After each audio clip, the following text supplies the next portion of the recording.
avui havia de venir amb un Sí. llibre, jo crec que era inevitable, a més, ara ens estan arribant, allà ja se n'estan fent molts, i el que us porto avui, de fet, m'agrada molt d'on sorgeix, perquè hi ha una editora que de cop, després dels resultats del referèndum, va dir: no entenc res, no entenc què està passant, necessito entendre-ho. Llavors, com a bona editora, va dir: ho intentaré entendre a través de la literatura. Llavors, van a buscar a un autor britànic que començava a ser bastant reconegut, que havia escrit ja 4 novel·les, i li va dir: escolta'm, vull que ens escriguis una novel·la sobre el Brexit.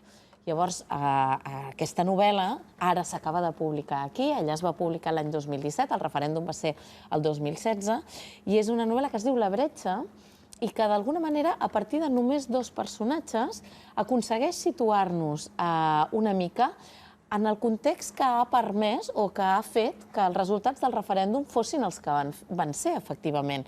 Aleshores, és la relació entre 2 personatges, la veritat és que pràcticament... No surt ningú més? Surten més personatges que giren al voltant d'aquest, sobretot del personatge masculí, però és increïble com a partir de només 2 persones ella ja realment et construeix una realitat. Els 2 personatges són molt oposats. Realment, si ho diguéssim d'una manera simplista, un representaria el vot al sí i l'altre el vot al no, d'alguna manera. Una, la que s'oposaria en principi al Brexit, és una periodista que viu a Londres, que vol fer un documental. I aleshores la persona que, segons diuen els clixés, d'alguna manera està a favor del Brexit i està sotmès, diguem-ne, a una situació, a un context social que creu que l'aboca a votar a favor, i que es tanquin fronteres, i a dir... De fet, té connotacions, aquest vot també té connotacions racistes, que és una cosa que ell també explora en el llibre.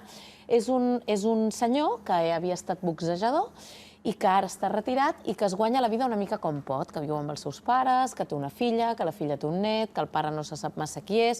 És una mica els 2 extrems oposats. Llavors ella, quan arriba a la ciutat, al centre d'Anglaterra, evidentment, per veure què passa, es troba amb ell i ell s'ofereix a parlar amb ella. I a partir d'aquí la submergeix en un paisatge per ell absolutament desconegut, ell el vol explicar, i a partir de l'explicació, diguem-ne, o de la seva observació del paisatge, per dir-ho d'alguna manera, nosaltres també arribem a entendre moltes coses.